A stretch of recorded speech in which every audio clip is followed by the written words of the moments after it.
नमस्कार। माउन्टेन समाचारमा स्वागत छ। म उषा काफले र म खगेन्द्र विष्ट। सुरुमा अहिलेसम्मका मुख्य समाचार।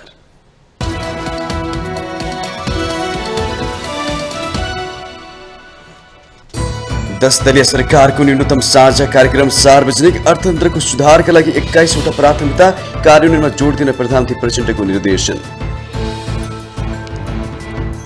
जनताको अपेक्षा सम्बोधन गर्ने गरी आगामी बजेट ल्याउने प्रधानमन्त्री प्रचण्डको प्रतिबद्धता।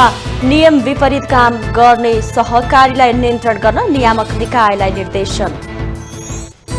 न्यायालय स्वतन्त्र नहुँदा मुलुकमा लोकतन्त्र विधिको शासन स्थापित हुन सकेन। स्वार्थी राजनीतिले न्यायालयको साख गिराउँदै व्यवस्था नै धरापमा। आगामी वैशाख 10 गते हुने उपनिर्वाचनका लागि आजबाट आचार संहिता लागू। निर्वाचन आचार संहिताको प्रभावकारी कार्यान्वयन गर्न गराउन निर्वाचन आयोगको निर्देशन। पूर्वाधारसँग सम्बन्धित सबै आयोजना समयमै पूरा गर्न सरकारलाई सांसदहरूको आग्रह। बजेट कार्यान्वयनको क्यालेन्डर बनाएर अगाडि बढाउन माग। क्यानाडाको पूर्वी भागमा शक्तिशाली आँधीले विद्युत प्रसारण लाइन अवरुद्ध हुँदा 10 लाख भन्दा बढी नागरिक अन्धकारमा बस्न बाध्य। जनजीवन कष्टकर। र शहीद स्मारक ए डिभिजन लिगमा साबी विजेता मचिन्द्र फुटबल क्लब र हिमालयन शेर्पा बिचको खेल बराबरी। त्रिभुवन आर्मी 3 स्टारसँग 1-0 पराजित।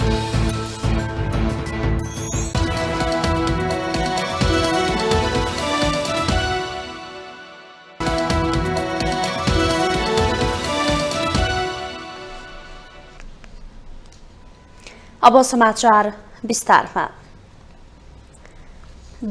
सत्तारूढ 10 दलीय गठबन्धनको सरकारले आफ्ना प्राथमिकता र न्यूनतम साझा कार्यक्रम सार्वजनिक गरेको छ।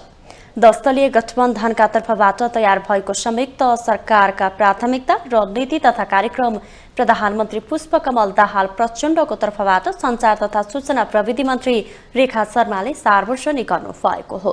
सिंहदरबारमा सार्वजनिक न्यूनतम साझा कार्यक्रममा गठबन्धन सरकारका प्राथमिकताहरू मुख्यतया 9 क्षेत्रहरूमा समेटिएको छ।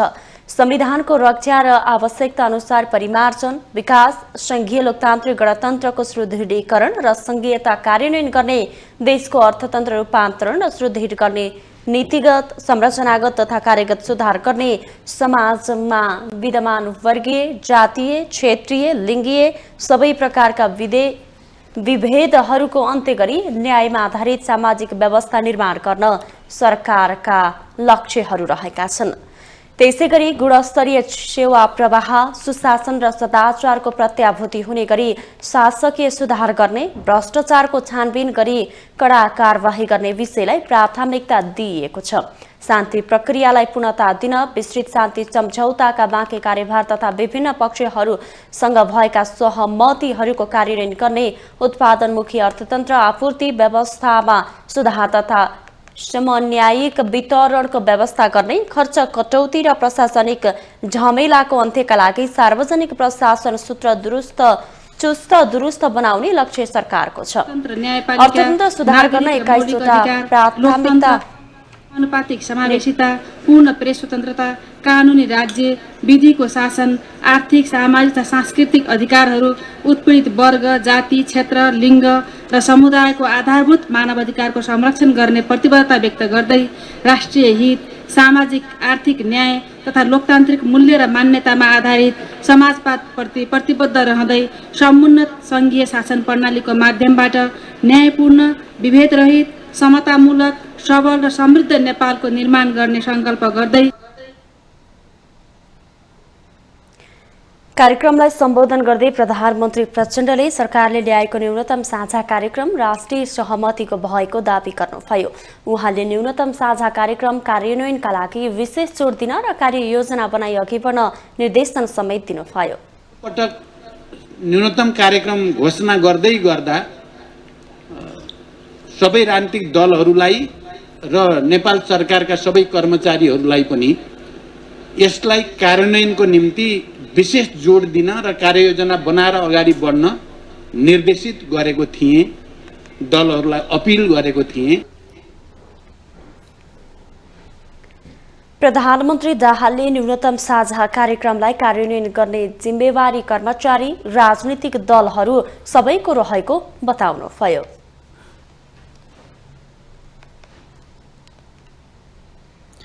प्रचण्ड नेतृत्वको सरकारको न्यूनतम साझा कार्यक्रम सार्वजनिक भएको छ। 10 दलीय गठबन्धनले लामो गिरकारेपछि सार्वजनिक गरेको कार्यक्रममा संविधानको रक्षा, गणतन्त्रको सुदृढीकरण र संघीयता कार्यान्वयन गर्ने विषयलाई पहिलो नम्बरमा राखिएको छ। राजनीतिक अस्थिरता, आर्थिक सङ्कटप्रति सरकारको उदासीनताले परिवर्तनीय सङ्कटमा परेको महसुस गरेको गठबन्धनले ल्याएको कार्यक्रमले देशमा विद्यमान समस्याको हल निकाल्न त एक रिपोर्ट। प्रधानमन्त्री पुष्पकमल दाहालले 10 दलीय सत्ता गठबन्धनका नेता, उपप्रधानमन्त्री, मन्त्री, सचिवका अलावा सुरक्षा निकायका प्रमुखहरूको उपस्थितिमा सञ्चार मन्त्री रेखा शर्माले प्रस्तुत गर्नुभएको न्यूनतम साझा कार्यक्रममा संविधानको रक्षा नै पहिलो प्राथमिकतामा राखेको छ, जसमा गणतन्त्रको सुदृढीकरण र संघीयताको कार्यान्वयन गर्ने भनिएको छ। 1 वर्षभित्र सबै नागरिकलाई राष्ट्रिय परिचय पत्र वितरण गर्ने, संसद अधिवेशनबाट नागरिकता समस्या हल गर्ने गरी ऐन बनाउने उल्लेख छ। त्यस्तै छाता विश्वविद्यालय ऐन गठन गर्ने, भ्रष्टाचार नियन्त्रण, स्वास्थ्य, शिक्षा, सेवा प्रवाह, चुस्त दुरुस्त, मलको समस्या समाधान विषय लगायतका कार्यक्रमहरू समावेश छन्। धेरै घुइँचो हुने सरकारी कार्यालयमा टाइम कार्ड, युवा स्वरोजगार कार्यक्रम लगायतका विषयलाई प्राथमिकतामा राखिएको छ। तत्कालीन नेकपा एमाले सम्मिलित कार्यदलले बनाएको विषयलाई परिमार्जन गर्दै नेपाली काङ्ग्रेसका चुनावी एजेन्डालाई प्राथमिकतामा राखेर नीति तथा कार्यक्रममा नागरिकसँग सरोकार राख्ने, जनताको मन छुने, भ्रष्टाचार नियन्त्रण, जनजीविकाका सवाल केन्द्रमा राख्दै न्यूनतम साझा कार्यक्रममा समेटिएको सत्ता साझेदार दलहरूले दाबी गरेका छन्। एउटा त संघीयतालाई कार्यान्वयन गर्ने विषय हो र दोस्रो अहिलेको आर्थिक अवस्था अत्यन्त जर्जर छ। यस अवस्थालाई कसरी उकास्ने र एउटा सबल अर्थतन्त्र निर्माण गर्ने र आत्मनिर्भर अर्थतन्त्र निर्माण गर्ने कुरा प्राथमिकता पर्नुपर्छ। यो अहिलेको आवश्यकता पनि हो। पहिलेदेखि पर्दै आएको प्राथमिकता सङ्क्रमण न्यायलाई पनि टुङ्गोमा पुर्याउने र अब मुलुकमा एउटा नयाँ मेलमिलाप को वातावरण तयार गर्नु पनि अहिलेको आवश्यकता नै हो। यसभन्दा पहिलेका चाहिँ सिएमपीहरूको चाहिँ महत्त्वपूर्ण कुरालाई पनि चाहिँ त्यसमा सम्बोधन गरेर, यसभन्दा पहिलेका नीति कार्यक्रमलाई समेत अध्ययन गरेर यो अहिलेको न्यूनतम साझा कार्यक्रम ल्याइएको छ। त्यसले यो यसै पनि परिपक्व छ, जनमुखी छ, जनपक्षीय छ, जनताको पक्षमा छ। अर्को कुरा चाहिँ गठबन्धन टिक्ने एउटा चाहिँ बलियो आधार बनेको अवस्थामा पटक पटक सिएमपी ल्याउनु पर्ने, पटक पटक साझा कार्यक्रम ल्याउनु पर्ने अवस्था आउँदैन भन्ने कुरा तपाईँहरूलाई म विश्वास दिलाउन चाहन्छु। सरकार गठन भएको 4 महिना पुग्न नपाउँदै सरकारले यो बीचमा 2वटा कार्यक्रमहरू ल्याइसकेको छ। तर न्यूनतम साझा कार्यक्रम होस् या अरू विषयमा सरकारको भूमिकाले जनताको आधारभूत आवश्यकतासँग जोडिएका समस्याको समाधान गरेको छैन। 62 दिनमै गठबन्धन टुटेपछि न्यूनतम साझा कार्यक्रम कार्यान्वयनमा आउने नै सकेन। नयाँ गठबन्धनले अहिले सत्ता सञ्चालनका लागि तयार पारेको न्यूनतम साझा कार्यक्रमको प्रारम्भिक मस्यौदामा 9 विषयलाई प्राथमिकतामा राखेको छ। तर ती कार्यान्वयन चुनौतीपूर्ण छन्। कार्यक्रम ल्याउने तर लागू नगर्ने प्रवृत्ति यथावत छन्। अर्थतन्त्रमा देखिएको समस्या समाधान गर्नलाई नीतिगत र संस्थागत सुधार गर्न भनिएको छ। सरकारले ल्याएको कार्यक्रमलाई प्रमुख प्रतिपक्षी दलले औचित्यहीन र सत्ता केन्द्रित गतिविधिको संज्ञा दिएको छ। मलाई लाग्छ यो चाहिँ न्यूनतम कार्यक्रम केवल जनतालाई देखाउनको लागि, जनताको आँखामा छारो हाल्नका लागि ल्याइने विषय हो, त्यो कार्यान्वयन गर्नका लागि ल्याइने विषय हो भन्ने म ठान्दिनँ। किनभने अहिले नै तपाईँले मन्त्रालयहरूले चाहिँ खर्च कटौतीका चिठीहरू तल जारी गरिराखेको छ। खानेपानी जस्तो संवेदनशील विषयका, स्वास्थ्य जस्तो, शिक्षा जस्तो क्षेत्रका, चाहिँ अस्पतालहरूका, चाहिँ यो कृषि उपजका विषयहरूका समेत चाहिँ क्षेत्रमा बजेट कटौती गरिएको छ। कटौती गर्ने अभियान जारी भएको छ। अर्थतन्त्र सुधारलाई मुख्य प्राथमिकतामा राखे पनि कार्यान्वयनको ठोस आधार भने यसपटक पनि देखिँदैन।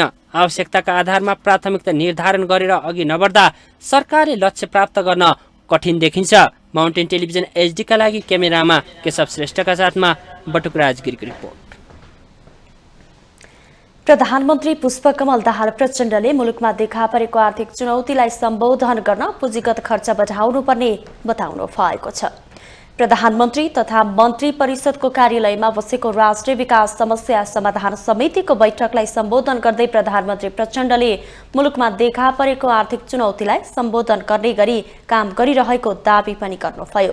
संघ, प्रदेश र स्थानीय तीनवटै सरकारले पुँजीगत खर्चलाई तीव्रता दिनुपर्ने उहाँको भनाइ थियो। प्रधानमन्त्री प्रचण्डले आगामी बजेट परम्परागत ढङ्गमा भन्दा पनि जनताको अपेक्षा र असन्तुष्टिहरूलाई सम्बोधन गर्ने गरी ल्याउने प्रतिबद्धता जनाउनुभयो। अर्थतन्त्रका समस्या समाधान गर्न अर्थ मन्त्रालय र योजना आयोगलाई कार्ययोजना बनाउन उहाँले निर्देशन दिनुभयो। अर्थतन्त्रका संरचनागत समस्या समाधान गर्न अर्थ मन्त्रालय र राष्ट्रिय योजना आयोगले कार्ययोजना निर्माण गर्न समेत निर्देश गर्न चाहन्छु। बाह्य क्षेत्र सन्तुलनको लागि निर्यात प्रवर्धन गर्ने र आयात व्यवस्थापन गर्ने रणनीति तयार गरी कार्यान्वयन गर्ने व्यवस्था मिलाउन उद्योग वाणिज्य तथा आपूर्ति मन्त्रालयले पहल गर्नेछ। औद्योगिक क्षेत्रको विकास र उद्योग सञ्चालनमा सहज वातावरण निर्माण गर्न जरुरी रहेको छ। निजी क्षेत्रलाई लगानीयोग्य साधन प्राप्तिमा कमी हुन नदिन वित्तीय क्षेत्र सुधार रणनीति तयार गरी कार्यान्वयन गर्न पनि म विशेष निर्देशन दिन चाहन्छु। प्रधानमन्त्री प्रचण्डले विश्व अर्थतन्त्रमा देखिएका चुनौती र नेपालको अर्थतन्त्रमा देखिएका संरचनागत समस्याहरूलाई सम्बोधन गर्दै दिगो आर्थिक वृद्धि एवं सामाजिक पद्धतिको आधार निर्माण गर्नु आवश्यक रहेको प्रश्न पार्नुभयो। उहाँले 15औं योजनाको मध्यावधिक समीक्षाको मूल्याङ्कनमा समग्र देशको विकासमा अपेक्षित सफलतामा देखिएका सुधारको खाँचो ल्याउनुभयो। यसअनुसार केही क्षेत्रमा प्रगति भएको देखिएको छ, तर समग्रमा हाम्रो विकास प्रयासले अपेक्षित लक्ष्य हासिल गर्न नसकेको र धेरै क्षेत्रमा सुधार आवश्यक रहेको तथ्य पनि केही आयोजनाहरूमा राम्रो प्रगति भए पनि वार्षिक बजेट र आयोजनाहरूको कार्यान्वयनमा यस आर्थिक वर्षको प्रथम 6 महिनामा आशातीत लक्ष्य हासिल हुन नसकेको देखिएको छ। प्रधानमन्त्री प्रचण्डले सरकार आर्थिक वर्ष 2080-81 को नीति कार्यक्रम र बजेटको पूर्व सन्ध्यामा रहेको भन्दै विगत भन्दा नयाँ र गुणात्मक प्रकृतिको योजना निर्माण र बजेट व्यवस्थाका लागि तयारी गर्न निर्देशन दिनुभयो।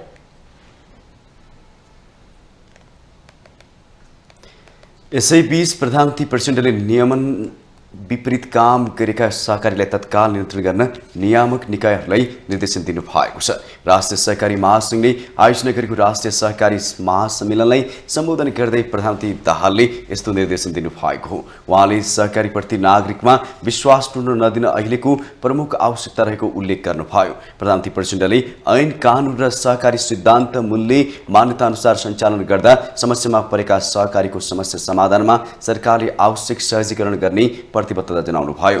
उहाँले ऐन कानून विपरीत सञ्चालन गरी वित्तीय अराजकता निम्त्याउनेलाई नियन्त्रण गर्न नियामक निकायहरूलाई निर्देशन दिनुभयो। सहकारीको काम कारबाहीमा प्रश्न उठ्न थालेकाले नियमन गर्न आवश्यक रहेको प्रधानमन्त्री प्रचण्डको भनाइ थियो।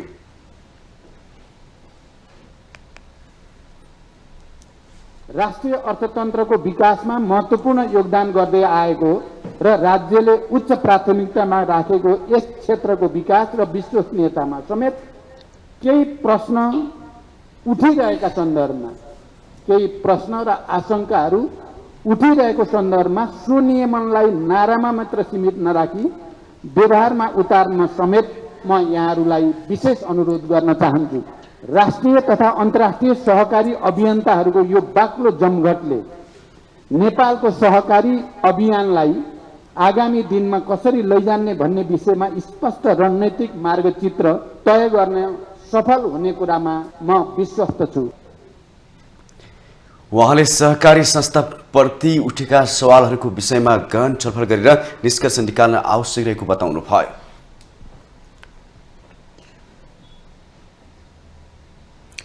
विधिको शासन सबै समाजको परिचय हो। त्यसका लागि पहिलो शर्त हो शक्ति पृथकीकरण बमोजिमको स्वतन्त्र र सबल न्यायपालिका। तर राजनीतिक दाउपेचले न्यायपालिकामा विकृतिको बिउ रोपिँदा मुलुकको सबै क्षेत्र प्रभावित भएको छ। न्यायपालिकाबाट आश टुटेपछि व्यवस्था धर्मराउँछ अनि सुरु हुन्छ अस्थिरता। वर्तमान परिस्थिति पनि सोही दिशातर्फ मोडिएको त होइन, एक अहम सवाल जन्मिएको छ। एक रिपोर्ट। लोकतन्त्र र विधिको शासनका लागि स्वतन्त्र र सबल न्यायपालिका नभई हुँदैन। तर हाम्रो देशको दुर्भाग्य भन्नुपर्छ, आम जनताको अन्तिम भरोसाको केन्द्र मानिने न्यायालय राजनीतिक दाउपेचको शिकार बनेको छ। सिङ्गो न्यायपालिकालाई धराशयी नै बनाउने गरी न्यायालयभित्र विकृत राजनीतिको बिउ रोपिएको छ। राजनीतिक आस्थाका आधारमा न्यायाधीश नियुक्त गरिँदा न्यायालयमाथि बारम्बार बाह्य अस्त्र प्रहार भइरहेको छ। त्यो भन्दा झन् डरलाग्दो कुरा के छ भने न्यायमूर्तिहरूका फैसला विवाद रहित हुन सकेको देखिँदैन। यस्तो प्रवृत्तिले मुलुकको न्यायालय अकर्मण्य बनेको आम बुझाइ छ। स्वतन्त्र रूपमा न्याय निरूपण हुन नसक्नु भनेको मुलुकमा लोकतन्त्र वा गणतन्त्र छैन भन्ने बुझ्नुपर्छ। त्यसैले राजनीति नसुध्रिएसम्म न्यायालय सुध्रिन निकै गाह्रो छ। न्यायालयलाई बारम्बार सत्ता स्वार्थका लागि प्रयोग गर्नु भनेको न्याय माग्न अदालतका ढोका ढकढकाइरहेका जनतामाथि शक्तिको डण्डा चलाउनु हो। यस्ता हरकत संवैधानिक व्यवस्थाको विरुद्धमा मात्रै हुन सक्छन्। सम्मानित मानिने न्यायालयलाई फोहरी राजनीतिले यसरी गिराएको छ कि सामान्य नागरिकले कल्पना समेत गर्न सक्दैन। कसैलाई सिद्ध्याउनु परे वा कसैलाई बचाउनु परे सिधै फास्ट ट्र्याकबाट मुद्दाको फैसला हुन्छ। उदाहरणका लागि पछिल्लो समय रवि लामिछाने र सन्दीप लामिछानेको मुद्दाको फैसला फास्ट ट्र्याकबाट हतार हतार भयो। तर यस्तै प्रवृत्तिका राजनीतिक हस्ती मानिनेहरूका मुद्दाको फैसला किन हुँदैन? कसैलाई फास्ट ट्र्याक लागू हुने, कसैका मुद्दाको फैसला हुँदै नहुने यो बीचको अवस्थामा नै दुर्गन्धित राजनीति लुकेको छ। यस्तो प्रवृत्ति रहेसम्म राज्य पद्धति कसरी सफल होला? यो गम्भीर प्रश्नको जवाब सधैँभरि अनुत्तरित छ। शासकहरूको स्वेच्छाचारी कानून र शासन पद्धतिले आज नेपाली जनताको दैनिकीमाथि नै अनुचित नियन्त्रण भइरहेको छ। यस्ता अनुचित कार्य विरुद्ध एक न एक दिन सचेत नागरिकले आवाज उठाउनेछन्। तर त्यो भन्दा अगाडि नेतृत्व वर्ग सचेत भएन भने विद्यमान व्यवस्था पनि धरापमा पर्ने निश्चित छ। चर्चित दार्शनिक मन्टेस्क्यूले भनेका छन्, व्यवस्थापिका, कार्यपालिका र न्यायपालिका एकै ठाउँमा भए कानूनी राज्य नै समाप्त हुन्छ। अहिले नेपाल त्यही अवस्थामा पुगेको छ। न्यायपालिका राज्यको एक स्वतन्त्र, स्वच्छ, निष्पक्ष र छिटो न्याय प्रदान गर्ने अङ्गको रूपमा स्थापित हुन सकेको छैन। न्यायपालिकामा कार्यपालिकाको हस्तक्षेप हुनु, न्यायाधीशको नियुक्ति निष्पक्ष नहुनु, न्यायपालिकाभित्र भ्रष्टाचार हुनु, फैसलामा न्यायाधीशको विवेकमाथि नै प्रश्न उठ्नु सिङ्गो न्यायिक क्षेत्रका लागि घातक हो र यस्ता गतिविधिको निरन्तरताले मुलुक सङ्कटतर्फ धकेलिन्छ नै। अहिले न्यायालय जुन अवस्थामा छ त्यसले राज्यको एक अङ्ग अशक्त हुने गरी घाइते बनाइएको छ भन्ने बुझ्न सकिन्छ। सामान्य कारण हुँदा पनि न्यायालय परिसरमा हो हल्ला, नाराबाजी, हात हालाहालको स्थिति देखिन्छ। न्यायालयभित्र भ्रष्टाचार र अनियमितता भयो, बिचौलियाहरूको कब्जामा न्यायालय पुग्यो भन्ने चर्चा सधैँभरि चलिरहन्छ। मुद्दाको फैसलामा शक्तिको सेटिङ हुन्छ भन्ने मान्यता स्थापित हुँदै गइरहेको छ। यस्तो हुनु भनेको राज्य र मुलुकको नेतृत्व असफलतातर्फ उन्मुख भइरहेको छ भन्ने बुझिन्छ। यदि यस्ता गम्भीर विषयमा समयमै समीक्षा नगर्ने हो भने मुलुकले भोलि ठूलो कष्टकर अवस्थाको सामना गर्नुपर्ने दिन आउन सक्छ। त्यसैले समयमै सचेत हुने कि? माउन्टेन टेलिभिजन एसडी राजनीतिक ब्युरो। माउन्टेन समाचारमा पालो भएको छ ब्रेकको।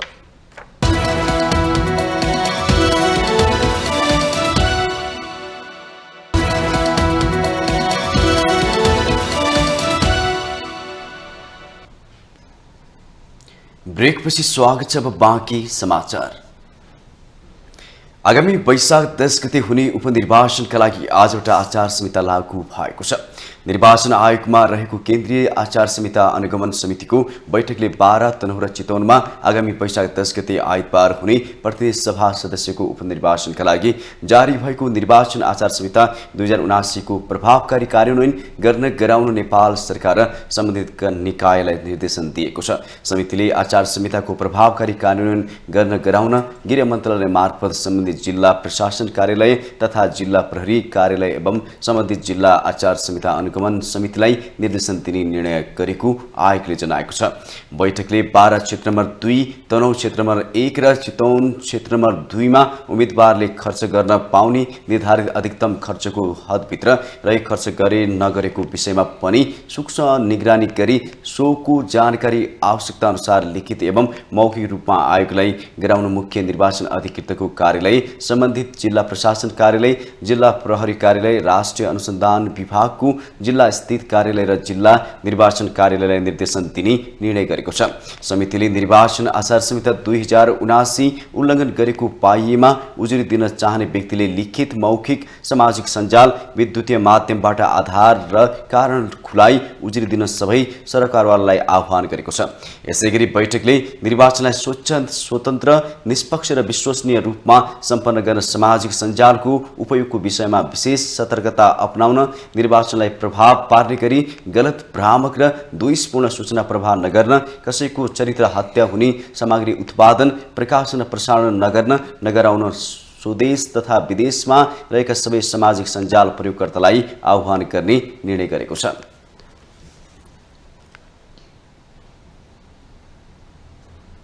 नेकपा एमालेका सांसद रघुजी पन्तले सरकारका 100 दिन उपलब्धि विहीन रहेको टिप्पणी गर्नु भएको छ। प्रतिनिधि सभा बैठकको विशेष समयमा उहाँले यस्तो आरोप लगाउनु भएको हो। सरकार गठन भएको 100 दिन पुगेको अवसरमा गोरखापत्रमा 2 पेज कामहरू सार्वजनिक गरेको, तर त्यसको कुनै पनि कुरा आफूले महत्त्वपूर्ण नपाएको सांसद पन्तको भनाइ थियो। उहाँले 100 दिनसम्म मन्त्री परिषद समेत गठन गर्न नसक्ने सरकारसँग जनताले कुनै आशा नराखेको बताउनुभयो। न देशका किसानहरूको समस्याको बारेमा तिनीहरूलाई समाधान गर्ने विषयमा कुनै चर्चा छ, न मुलुकको अहिलेको गम्भीर आर्थिक अवस्थाबारे कुनै भिजन छ, न त्यसबारे गरेको कुनै कामको उल्लेख छ। किनभने काम त गरेकै छैन। एउटासँग बिहा गर्यो, अर्कोसँग पहिलो गयो, अनि वरिपरि अरू 8-9 भाइ जम्मा गरेर टिकेको सरकार अहिलेसम्म 100 दिन नाग्दा पुरा मन्त्री परिषद त बनाउन सकेको छैन। त्यस्तोले के गर्ला भनेर जनताले त्यसप्रति आशावादी नहुनु स्वाभाविक छ। तर जे आएको छ सभामुख महोदय बोलिराख्दा रोकिँदैन। यस्तै नेकपा एकीकृत समाजवादीका सांसद राजेन्द्र प्रसाद पाण्डेले बन्चरे डाँडामा फालिएको फोहोर अवलोकनका लागि संसदीय टोली पठाउन माग गर्नु भएको छ। उहाँले वैज्ञानिक ढङ्गले फोहोर व्यवस्थापन गर्ने भनेर बनाइएको पोखरीमा पनि अहिले फोहोरको डङ्गुर भरिएको प्रति आपत्ति जनाउनुभयो। झन्डै 50 लाख जनताले निष्कासन गर्ने फोहोर धादिङ र नुवाकोट जिल्लाको धादिङको धुनीबेसी नगरपालिका, नुवाकोटको ककनी गाउँपालिकाको बिचमा बन्चरे डाँडा भन्ने ठाउँमा अहिले फ्याँक्ने काम भएको छ।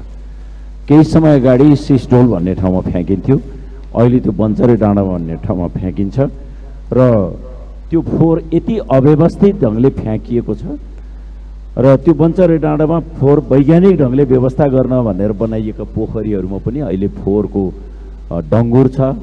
त्यहाँ त्यो फोहोरबाट निस्केको झोल पदार्थ जताततै खोलामा बगिरहेका छन्। राष्ट्रिय प्रजातन्त्र पार्टीका सांसद दीपक बहादुर सिंहले विदेशबाट अङ्गभङ्ग भएर फर्किएका नेपालीहरूका लागि सरकारले कुनै काम गर्न नसकेको आरोप लगाउनुभयो। विदेशबाट बाकसमा सब ल्याइएका परिवारको लागि सरकारले के सोचेको छ भन्दै उहाँले प्रश्न गर्नुभयो। भन्दा पहिला पाकिस्तान भन्दा पहिला असफल राष्ट्र हाम्रो यो नेपाल भइसक्थ्यो।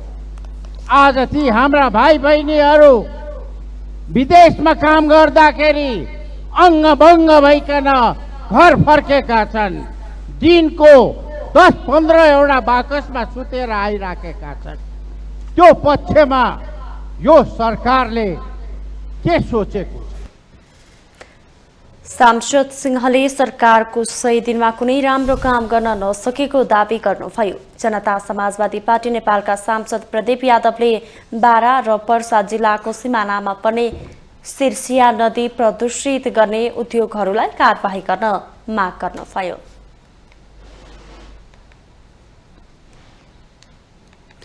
प्रतिनिधि सभा बैठकको शून्य समयमा अधिकांश सांसदहरूको पूर्वाधार निर्माणसँग सम्बन्धित सबै आयोजनाको काम समयमै सम्पन्न गर्न सरकारको ध्यानाकर्षण गराएका छन्। प्रतिनिधि सभा बैठकको शून्य समयमा बोल्ने अधिकांश सांसदहरूले सडक, खानेपानी, गौरवका आयोजना, पुँजीगत खर्च लगायत पूर्वाधार निर्माणको विषयमा चासो राख्दै सरकारले सक्रिय बढाउन माग गरेका छन्। देशको राजधानी काठमाडौँदेखि नुवाकोटको ककनी, बेलकोटगढी, विदुर नगरपालिका हुँदै रसुवा जोड्ने यो सडक खण्ड ठुलो मानव बस्तीलाई समेटेको सडक हो। भारतीय एक्जिम बैङ्कको ऋण सहयोगमा निर्माण कार्य भइरहेको यो सडकको 45% काम सम्पन्न भइसकेपछि ठेक्का तोडिन पुग्दा अलपत्र अवस्थामा रहेको छ। जनतालाई ठुलो असुविधा पुग्न गएको छ र यस कारणले गर्दा भारतीय एक्जिम बैङ्कको कडा शर्तहरूको कारणले गर्दाखेरि पनि र ठेकदारहरूको लापरवाहीको कारणले आयोजनाको कारणबाट तल्लो तटीय क्षेत्रमा पर्ने जोखिम र फाइदाको समेत अध्ययन गरी राष्ट्रिय हितमा हुने गरी व्यवस्थापन गर्न माग गर्दछु। आयोजनाबाट प्रभावित जनता र जिल्लाहरूलाई आयोजना निर्माणको क्रममा या निर्माण कार्य सम्पन्न भएपछि पनि क्षमता र योग्यता अनुसार रोजगारीमा प्राथमिकता दिन पनि म सरकारसँग माग गर्न चाहन्छु। आयोजना निर्माणका क्रममा तथा निर्माण सम्पन्न भए पश्चात पनि आयोजनाको कारणबाट कुनै अप्रिय घटना भएमा सोबाट धनचन क्षति भएमा क्षतिपूर्तिको व्यवस्था मिलाउन समेत म जोरदार माग गर्छु। जीर्ण अवस्थामा रहेको छ। रोपैमा सामान बोक्ने क्यारियर डब्बाहरू जस्ताको जस्तो झुनिएर रहेको अवस्था छ। जतिखेर पनि त्यो दुर्घटना हुन सक्ने, ठुलो मानवीय क्षति हुन सक्ने, बस्तीमा निकै ठुलो नोक्सान पुर्याउन सक्ने अवस्था देखिन्छ। त्यसकारण म नेपाल सरकारको गम्भीरताका साथ ध्यानाकर्षण गराउन चाहन्छु कि अविलम्ब त्यो रोपवेको व्यवस्थापन गर्ने, जीर्ण रहेका पूर्वाधारलाई व्यवस्थित गर्ने र जुन राज्यको करोडौँको सम्पत्ति जुन ढङ्गले व्यवहारशीय छ त्यसलाई व्यवस्थित गरियोस्। आर्थिक वर्षका सुरुमा महिनामा नै तोकिएको रकम खर्च गर्ने वातावरण र अन्तिम चौमासिकमा ठुलो मात्रामा हुने खर्चलाई निरुत्साहित गर्नुपर्ने देखियो। सभामुख महोदय, आगामी आर्थिक वर्षको लागि बजेट तर्जुमाको चरणमा रहेकाले यसतर्फ समयमै ध्यान जाओस् भनी म सम्मान्य ज्यू मार्फत वार्षिक बजेट क्यालेन्डर बनाई प्रत्येक महिनामा निश्चित प्रतिशत बजेट खर्च गर्न र सोही अनुरूप सम्बन्धित निकायहरूको कार्य सम्पादन मूल्याङ्कन गरी बजेट व्यवस्थापनको कमजोरी हटाउन विशेष बाढ भन्ज्याङका जनताहरूले पटक पटक सडक निर्माणका लागि जग्गा पनि दिएका छन्। अहिले 50 मिटर यदि त्यहाँ चाहिँ लागू गर्ने हो भने सारा काठमाडौँको सम्पन्नताका नागरिकहरू विस्थापित हुने अवस्था छ। त्यसकारणले नगर विकास समिति नगरपालिकाको नियम अनुसार 11 मिटरको कायम गर्ने हो र बाढ राजधानीको प्रवेशद्वार भएका कारणले बाढ भन्ज्याङबाट 0 किलोमिटर चाहिँ सुरु हुने गरेर चाहिँ तय गरियोस् भनेर म सरकारसँग माग गर्दछु। सांसदहरूले संसदमा सरकारले पूर्वाधार निर्माण योजना र बजेट कार्यान्वयनको क्यालेन्डर बनाएर अगाडि बढाउन समेत माग गरेका छन्।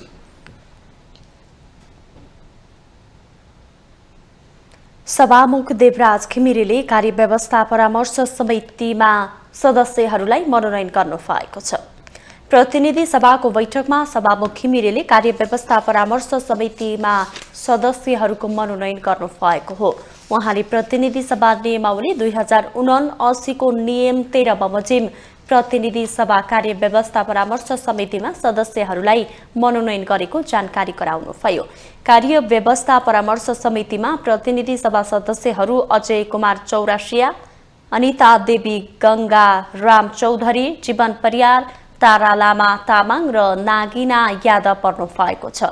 त्यसैगरी पदमगिरी, प्रदीप यादव, महेश कुमार बर्तौला, मेटमणि चौधरी, रमेश लेखक, रामप्रकाश चौधरी, रामहरि खतिवडा र रूपा सोची र चौधरी पनि समितिमा हुनुहुन्छ। सभामुख घिमिरेले लीलानाथ श्रेष्ठ, विद्या भट्टराई, सन्तोष परियार, सरिता प्रसाई, हितराज पाण्डे र ज्ञान बहादुर शाहीलाई पनि कार्यव्यवस्था परामर्श समितिमा मनोनयन गरेको जानकारी गराउनुभयो।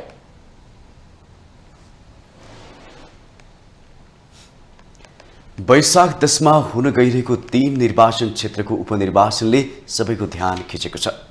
तर सत्तारूढ दल माओवादी केन्द्रको उम्मेदवार कुनै पनि क्षेत्रमा छैनन्। पछिल्लो समय अन्य दलको काँध चढेरै भए पनि सत्तामा पुग्दै आएको माओवादीको उम्मेदवार नहुनुले उसको मतदाताबाट परीक्षण नहुने अवस्था छ भने माओवादीबाटै मक्सिर 4 मा पराजित नेता 12-2बाट उम्मेदवार बन्न पार्टी परित्याग गर्नु पुगेका छन्। एक रिपोर्ट। वैशाख 10 मा प्रतिनिधि सभाका 3 सदस्यका लागि उपनिर्वाचन हुँदैछ। तर तेस्रो दल बनेर पनि सरकार सञ्चालनको अवसर पाएको नेकपा माओवादी केन्द्रले कुनै क्षेत्रमा आफ्ना उम्मेद्वार उठाएको छैन। बरु नेपाली कांग्रेसका उम्मेद्वारलाई मतदान गर्न आफ्ना मतदातामाथि दबाव बढाइरहेको छ। माओवादीले 3वटै क्षेत्रमा उम्मेद्वार नउठाउने देखेरै 12-2 मा मङ्सिर 4 को चुनाव हारेका शिवचन्द्र कुशवाहा जनमत प्रवेश गरी उम्मेद्वार बनेका छन्। आफ्नो उम्मेद्वार नउठाउँदा माओवादी पार्टीका नेता कार्यकर्ता त रुष्ट छन् नै, मतदाता पनि खुशी छैनन्। 10 वर्षे जनयुद्ध पश्चात शान्ति प्रक्रियामा सत्तामा आएको माओवादी कहिलेकाहीँ संसदीय व्यवस्थाको विरोध पनि गर्ने गर्छ। यद्यपि त्यही व्यवस्थालाई टेकेर बनाइएको सरकारलाई नेतृत्व गर्न बनाइएको गठबन्धनमा विश्वास गर्ने खालका अभिव्यक्ति पनि नदिने गरेको होइन। त्यसो त एमाले नेतृत्वको गठबन्धन फुटेपछि बाहिरिएको राप्रपा र सरकारबाट बाहिरिएर पनि समर्थन कायमै राखेको स्वतन्त्र पार्टीले समेत छुट्टा छुट्टै उम्मेद्वार खडा गरेका छन्। गठबन्धनकै नागरिक उन्मुक्ति र जनमत पार्टीले 3वटै निर्वाचन क्षेत्रमा आफ्ना उम्मेद्वार उठाउँदा माओवादीले अन्य दलकै झण्डा उठाउने भएको छ। सरकार नेतृत्व गरेको पार्टी हाम्रो नेकपा माओवादी केन्द्र भएको हुनाले हामीले सबैलाई मिलाउनु पर्ने अवस्था पनि छ र हामीले उम्मेदवारी किन दिएनौँ भनेर अब सडकमा माओवादीले आफ्ना उम्मेदवार दिएन, किन नदिएको होला, अर्काको झन्डा मात्रै किन बोकेको होला भन्ने प्रश्नहरू राख्नु स्वाभाविक हो। गठबन्धन भट्किने त छैन नि, हामी इमान्दारितापूर्वक हामीले सहयोग गर्छौँ र जनतालाई जबरजस्ती यो पार्टी यसलाई मत हाल भन्ने ठाउँमा त हामी छैनौँ नि त। तर हामीले आह्वान चाहिँ गर्छौँ, हामी अपिल गर्छौँ। रामचन्द्र पौडेल जितेको ठाउँ, उपेन्द्र त्यहाँ चाहिँ हिजो चाहिँ राम शाह यादव जसपाले जितेको ठाउँ भयो। त्यस कारण चाहिँ हामीले त्यो जितेको ठाउँमा पनि मलाई चाहिन्छ भनेर हामीले अड्डी कस्नु हुन्न भन्ने लागेको र हामीले अड्डी कसेनौँ। आम निर्वाचनको समानुपातिक तर्फको मत परिणामलाई हेर्ने हो भने बारा बाहेक चितवन र तनहुँमा माओवादीले उत्साहजनक मत प्राप्त गरेको थियो। तर हाल कंग्रेसको उम्मेद्वारलाई मत दिन सम्पूर्ण कार्यकर्ता तथा मतदातालाई आह्वान गरेसँगै पार्टीभित्र माओवादी अध्यक्ष पुष्पकमल दाहाल प्रचण्डको एकलौटी चल्ने गरेको छर्लङ्ग भइसकेको छ। जसरी पनि सत्ता बाहेक केही नचाहनेको नेतृत्वले र सत्ताको लागि जोसँग पनि र जोसँग पनि जस्तोसुकै वैचारिक आस्था राख्ने दल पार्टी समूहसँग पनि र जस्तोसुकै अब विदेश शक्ति होस् कि अब इन्टरनल होस् कि होइन, त्यस्तो शक्तिहरूसँग पनि चाहिँ सत्ताको लागि चाहिँ अब सम्झौता गर्ने अब त्यतिसम्म गिर्ने अवस्थाहरू पनि आइसकेको कारणले यो विचलन हो, सैद्धान्तिक विचलन हो होइन। यो वैचारिक धरातल चाहिँ कमजोर हुँदै जानु र जनतासँगको जुन सम्बन्ध थियो त्यो चाहिँ कमजोर हुँदै जानु र यसको अस्तित्वमै प्रश्न हुन्छ र अर्को निर्वाचनसम्ममा यो एक्लै चाहिँ लड्यो भने यो 10 सिट पनि आउँदैन भन्ने चाहिँ मेरो चाहिँ 2070 सालको संविधान सभा निर्वाचनमा लज्जास्पद हार बेहोरेको माओवादीले त्यस पश्चात गठबन्धन बिना मैदानमा एक्लै भिड्ने आँटै गरेन। यहाँसम्म कि आम निर्वाचनमा पाएको मत समेत उपनिर्वाचनमा जोगाउन सकेको छैन। यसले माओवादी अन्य दलको बैशाखीमा चल्ने अवस्थामा पुगेको छ। ठूला दलको बुई चढेर सत्तामा पुग्ने त भन्ने प्रश्न मात्रै उठेको छैन, आफ्नै नेताहरूलाई निराश बनाएर गठबन्धनका उम्मेद्वारलाई सघाउने निर्णयले पार्टी भित्रको विवाद र असन्तुष्टि छत्ताछुल्ल बनाएको छ। माउन्टेन टेलिभिजन एचडीका लागि बिन्दु अधिकारी, काठमाडौँ। माउन्टेन समाचार पालो भएको छ ब्रेकको।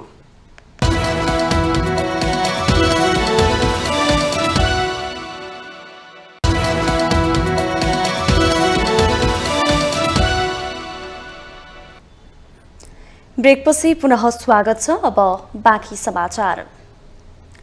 कृषि तथा पशुपन्छी विकास मन्त्री डाक्टर बेदुराम भुसालले कृषि उत्पादनलाई प्रवर्धन गर्न जरुरी रहेको बताउनु भएको छ। भक्तपुर औद्योगिक सांस्कृतिक पर्यटन तथा व्यापार महोत्सवको उद्घाटन गर्दै मन्त्री भुसालले यस्तो बताउनु भएको हो। उहाँले अर्थतन्त्र सबल बनाउन र जीवनलाई स्वस्थ राख्न मौलिक उत्पादनमा जोड दिनुपर्ने बताउनुभयो। भक्तपुर जिल्ला कृषि उत्पादन गर्ने जिल्लामा प्रमुख रहेको भन्दै मन्त्री भुसालले मेला महोत्सवमा पनि कृषिजन्य मौलिक उत्पादनलाई प्राथमिकता दिनुपर्ने उल्लेख गर्नुभयो। भक्तपुर जिल्ला मैले बुझेसम्म कृषि उत्पादनका निम्ति प्रसिद्ध जिल्ला हो। यहाँको जुजुधाउ देशमा मात्रै होइन विदेशमा पनि प्रसिद्ध छ भन्ने मलाई लाग्छ। कृषि उत्पादन हो। हामी नेपालीहरू मूलतः कृषक हौँ, त्यसैले हामीले कृषि उत्पादनलाई प्रवर्धन गर्नु जरुरी छ। हाम्रो अर्थतन्त्रलाई सबल बनाउनका निम्ति पनि र हाम्रो जीवनलाई स्वस्थ बनाउनका निम्ति पनि हाम्रो आफ्नै खेतबारीमा उत्पादन हुने अर्ग्यानिक उत्पादनहरू किन नगर्ने र यस्ता महोत्सवहरूमा प्रदर्शनीहरूमा कृषि सामग्रीहरू किन नराख्ने। भक्तपुर पुग्ने आन्तरिक तथा बाह्य पर्यटक लक्षित महोत्सव आयोजना गरिएको हो। महोत्सवमा खाद्यान्न, लत्ता कपडा, कृषि तथा हस्तकलाका सामग्री, भाँडाकुँडा, मोबाइल, सवारी साधन लगायतका कक्ष रहेका छन्।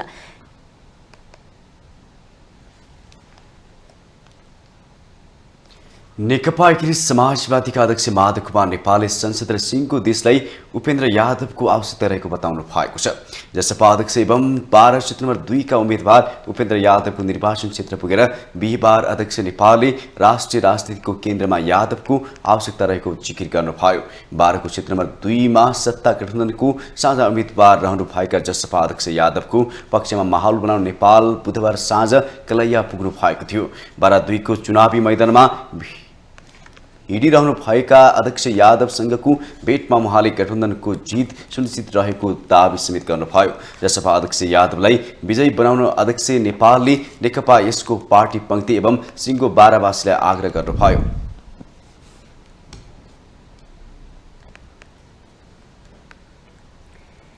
चिनिया परराष्ट्र मन्त्री छिन काङ र नेपाल चीन कूटनीतिक परामर्श संयन्त्रको बैठकमा सहभागी हुन आएको नेपाली टोलीबीच बेजिङमा भेटवार्ता भएको छ। भेटमा दुई देशबीचको सम्बन्ध तथा सहकार्य, भ्रमण, आदान प्रदान, पर्यटन विकास तथा लगानी लगायतका विषयमा कुराकानी भएको बेजिङ स्थित नेपाली दूतावासद्वारा जारी विज्ञप्तिमा जनाइएको छ। संयन्त्रको बैठकमा भाग लिन जानुभएका परराष्ट्र सचिव भरतराज पौड्याल, उत्तर पूर्वी एसिया महाशाखाका प्रमुख लोकबहादुर थापा सहितको टोलीसँग मन्त्री छिन काङले भेट गर्नु भएको हो। भेटका क्रममा परराष्ट्र मन्त्री काङले सन् 2019 को अक्टोबरमा राष्ट्रपति सी जिनपिङको नेपाल भ्रमणपछि दुई देशबीचको सम्बन्धमा गतिशीलता आएको बताउनुभयो। भ्रमणका बेला भएका सहमतिहरू कार्यान्वयनका लागि चिनिया पक्ष अग्रसर भएको तर्फ आश्वस्त तुल्याउँदै उहाँले तत्कालीन सहमतिमा टेकेर अघि बढ्ने पहल भइरहेको उल्लेख गर्नुभयो। संयन्त्रको बैठक शुक्रबार बस्ने कार्यक्रम छ। उपराष्ट्र मन्त्री सुन वैतोङ सहितको बैठक सफल हुने अपेक्षा गरेको पनि चिनिया पक्षले जनाएको छ। बैठकमा हालसम्म दुई मुलुकबीच भएका सम्झौता र समझदारीको प्रगति र कार्यान्वयनका सम्बन्धमा छलफल हुनेछ। घनिष्ठ छिमेकी भएकाले नेपालको नयाँ सरकारसँग पनि उस्तै राम्रो सहकारी हुने अपेक्षा चीनले गरेको छ। भेटमा परराष्ट्र सचिव पौड्यालले चीनले नेपालको विकासमा निकै महत्त्वपूर्ण योगदान पुर्याएको स्मरण गर्दै सी जिनपिङको तेस्रो कार्यकालमा पनि आपसी सहकार्य निरन्तर रहने बताउनुभयो। उहाँले एक चीन नीतिप्रति नेपाल प्रतिबद्ध रहेको जनाउँदै नेपाली भूमि प्रयोग गरेर चीन विरोधी गतिविधि हुन नदिने विषयमा नेपाल सतर्क रहेको प्रश्न पार्नुभयो।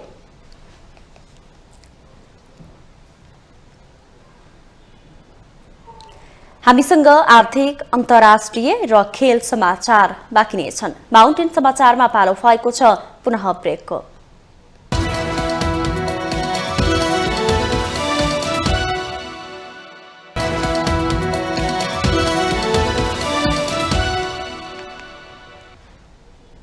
ब्रेकपछि स्वागत छ पालो आर्थिक समाचारको।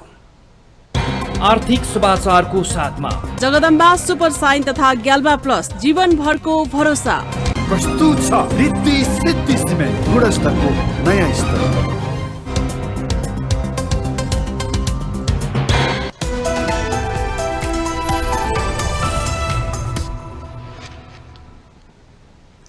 इलाममा कोरिया लैजाने भन्दै जिनही 91,000 रकम उठाएर काम सिकाउने नाममा युवाहरूलाई झुक्याइएको पाइएको छ। बिना अनुमति वेल्डिङको तालिम दिएको भन्दै जिल्ला प्रशासन कार्यालय इलामले अनुगमनपछि कागजपत्र नियन्त्रणमा लिएको छ। एक रिपोर्ट। कोरियामा गएर पानी जहाजमा काम पाइने भन्दै इलामका युवाहरूलाई महँगो शुल्क लिएर केही व्यक्तिले तालिम दिइरहेको पाइएको छ। इजाजत समेत नलिई पैसा असुल्ने यस्ता कम्पनी र कलेजमा जिल्ला प्रशासन कार्यालय इलामले अनुगमन गरेको छ। कोरिया गएर पानी जहाज बनाउन काम पाइने आशले इलामका धेरै युवा फलाम जोड्ने लगायतका काममा व्यस्त छन्। इलामका सुरेन्द्र राईले उनीहरूलाई जनही 91,100 रुपैयाँ अग्रिम शुल्क लिएर काम लगाइरहेको पाइएको हो। कोरिया पठाउन थप 7 लाख लाग्ने र स्वास्थ्य परीक्षण सफल भए जान पाइनेमा युवाहरू ढुक्क छन्। तर अवैध रूपमा तालिम गराएर ठगी गरेको उजुरी परेपछि जिल्ला प्रशासन कार्यालय इलामको अगुवाईमा तालिम केन्द्रमा रहेका कागजात नियन्त्रणमा लिई अनुसन्धान थालिएको छ। कोरिया पठाइदिने प्रलोभन देखाएर तालिम दिइरहेका राईको मुस्कान इन्जिनियरिङ टेक्निकल इन्स्टिच्युट र कोरियन भाषा पढाइरहेको इलाम बजारको कान्तिपुर मल्टी टेक्निकल कलेजमा जिल्ला प्रशासनले अनुगमन गरेको हो। अनुगमनका क्रममा झापा जिल्लामा कम्पनी खोलेर प्राविधिक शिक्षा तथा व्यावसायिक तालिम परिषदबाट तालिमको स्वीकृति लिएर राईले तालिम सञ्चालन गरेको पाइएको छ। तर उहाँले विदेश पठाउनलाई तालिम नदिएको दावी गर्नुभयो। अहिले हामीले यहाँ सञ्चालन गर्दै गरेको हामी विभिन्न किसिमका तालिमहरू सञ्चालन बेला बेलामा गर्दै आएका छौँ। गत समयमा हामीले इलाम वार्ड नम्बर 9 मा सञ्चालन गर्दै गरेका थियौँ। यसपल्ट हामीले स्थानान्तरण गरेर इलाम वार्ड नम्बर 7 मा 7 खोली खेलको पुछारमा हामीले सञ्चालन गर्दैछौँ। यो ठाउँ नितान्त भाडामा हामीले लिएका हौँ र भाडामा हामीले त्यसपल्टको तालिममा चाहिँ हामीले वेल्डिङलाई हामीले समावेश गरेका छौँ। विभिन्न ठाउँबाट नेपालीहरू युवाहरू वेल्डिङ भन्ने सिकेर आउनुभएको छ। लगभग 300 को हाराहारीमा हाम्रो यसपल्ट सिकाउने लक्ष्य छ र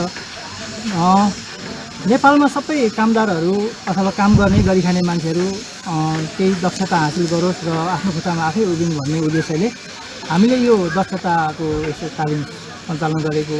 कोरिया जान पाइने प्रलोभनमा करिब 500 युवाले राईको इन्स्टिच्युटमा तालिम लिइरहेका छन्। इलामको माई जोगमाई र रोङ गाउँपालिकाका युवा गाउँपालिकाले नै रोजगारीका लागि कोरिया पठाउने भनेर तालिममा आएको बताएका छन्।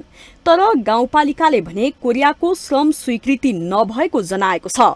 बुझेर मात्र वैदेशिक रोजगारीमा जान परामर्शका लागि जिल्ला प्रशासन कार्यालयमा सुरक्षित आप्रवासन सामी कार्यक्रम नै सञ्चालनमा छ।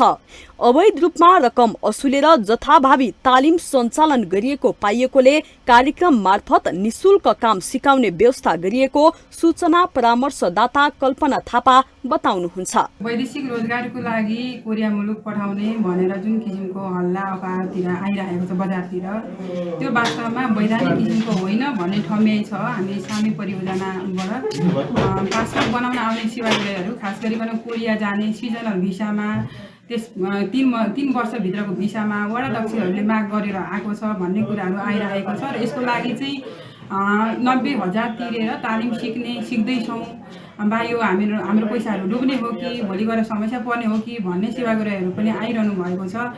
तर त्यसरी हामीले तालिम सिक्दै गर्दाखेरि 90,000 तिर्नुपर्ने सिटिभिटीमा भन्ने कुराहरू चाहिँ त्यो वैधानिक होइन कि जस्तो मलाई लाग्छ।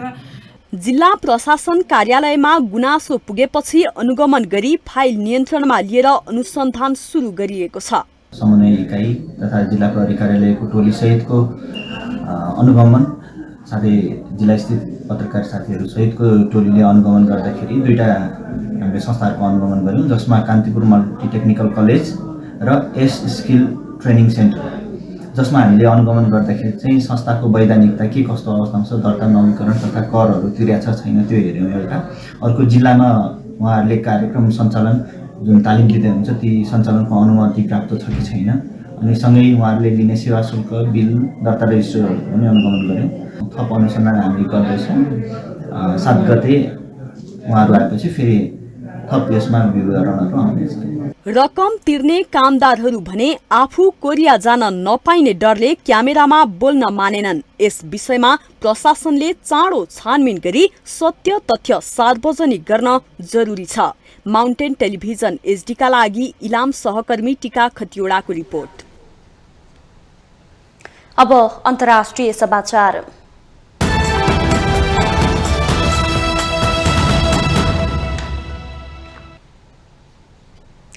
क्यानाडाको पूर्वी भागमा शक्तिशाली आँधीका कारण विद्युत प्रसारण लाइन अवरुद्ध हुँदा 10 लाखभन्दा बढी नागरिक अन्धकारमा बस्न बाध्य भएका छन्। असिना सहितको वर्षाले कठ्याङ्ग्रिदो चिसो बढेका बेला बिजुली नहुँदा आँधी प्रभावित भेगका जनता आफूलाई न्यानो पार्न वैकल्पिक उपाय अवलम्बन गर्न बाध्य भएका छन्। क्युबेक प्रान्तका 10 लाखभन्दा बढी मानिस बिजुलीविहीन भएको विद्युत सेवा प्रदायक एक कम्पनीले जनाएको छ। आँधीले तहस नहस पारेका बोट बिरुवा पन्छाउन तथा तिनका हाँगा बिगारले भरिएका सडक र थिचिएका संरचना सफा गर्न नगरवासीलाई हम्मे परेको छ। अधिक चिसोका कारण उनीहरूलाई थप सकस भएको छ। हिउँले लच्किएका बिजुलीका तार रुखमा लत्रिँदा विद्युत आपूर्तिमा समस्या भएको छ। सहायताका लागि नगर प्रमुख र सुरक्षाकर्मीलाई बारम्बार फोन आएको थियो। यद्यपि उनीहरूले थप सतर्क रहन आग्रह गरेका थिए। नगरका प्रमुख भ्यालेरी प्लान्टेलले परिस्थिति सामान्य हुने बित्तिकै सरसफाई तथा जनसहयोगका कामलाई तीव्रता गतिमा अघि बढाउने बताउनु भएको छ।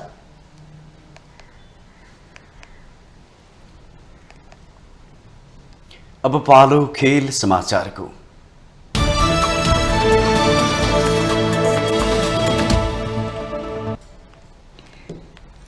राजधानीमा जारी शहीद स्मारक ए डिभिजन लिगमा साबिक विजेता मसिन्द्र फुटबल क्लब हिमालयन शेर्पासँग रोकिँदा अर्को खेलमा 3 स्टार विजयी भएको छ। भुटानी कप्तान चेन्चो ग्यालसेन सहित मैदान उत्रिएको साबिक विजेता मसिन्द्र फुटबल क्लब हिमालयन शेर्पा क्लबसँग 1-1 को बराबरीमा रोकिएको हो। यस्तै अर्को खेलमा 3 स्टार क्लबले विभाग टोली त्रिभुवन आर्मी क्लबमाथि 1-0 को जित निकालेको छ। इन्फा कम्प्लेक्समा भएको प्रतिस्पर्धामा दुवै टोलीले पहिलो हाफ गोल रहित बराबरी खेलेका थिए। दोस्रो हाफमा दुवै टोलीले बललाई पोस्टको दिशा दिन असफल भएका थिए।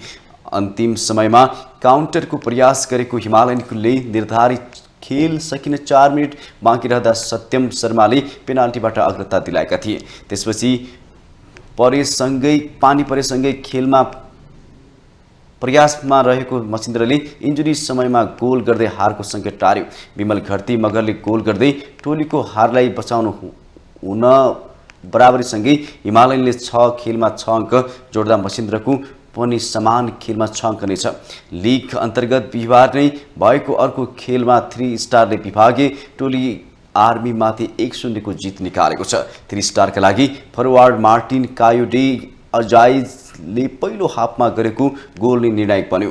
च्यासल मैदानमा सम्पन्न खेलमा 3 स्टारले 17 मिनेटमा अग्रता दिलाएको थियो। त्यसपछि आर्मी खेलमा फर्किनका लागि निकै सङ्घर्ष गरे पनि सफल हुन सकेन।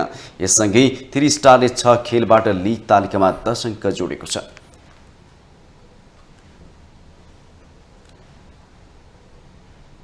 माउन्टेन समाचारमा पालो भएको छ ब्रेकको।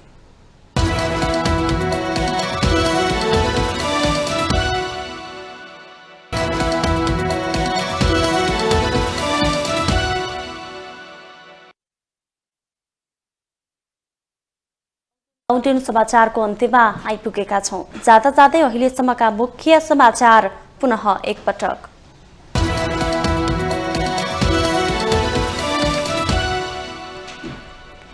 10 दलीय सरकारको न्यूनतम साझा कार्यक्रम सार्वजनिक। अर्थतन्त्रको सुधारका लागि 21 वटा प्राथमिकता कार्यान्वयनमा जोड दिन प्रधानमन्त्री प्रचण्डको निर्देशन।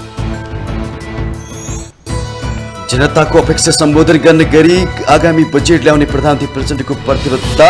नियम विपरीत काम गर्ने सहकारीलाई नियन्त्रण गर्न नियामक निकायलाई निर्देशन। न्यायालय स्वतन्त्र नहुँदा मुलुकमा लोकतन्त्र र विधिको शासन स्थापित हुन सकेन। स्वार्थी राजनीतिले न्यायालयको साख गिराउँदै व्यवस्था नै धरापमा। आगामी वैशाख 10 गते हुने उपनिर्वाचनका लागि आजबाट आचार संहिता लागू। निर्वाचन आचार संहिताको प्रभावकारी कार्यान्वयन गराउन निर्वाचन आयोगको निर्देशन। पूर्वाधारसँग सम्बन्धित सबै आयोजना समयमै पूरा गर्न सरकारलाई सांसदहरूको आग्रह। बजेट कार्यान्वयनको क्यालेन्डर बनाएर अगाडि बढाउन माग। केनाडाको पूर्वी भागमा शक्तिशाली आँधीले विद्युत प्रसारण लाइन अवरुद्ध हुँदा 10 लाख भन्दा बढी नागरिक अन्धकारमा बस्न बाध्य। जनजीवन कष्टकर। र शहीद स्मारक डिभिजन लिगमा साबिक विजेता मसिन्द्र फुटबल क्लब र हिमालयन शेर्पा बीचको खेल बराबरी। त्रिभुवन आर्मी 3 स्टारसँग 1-0 ले पराजित।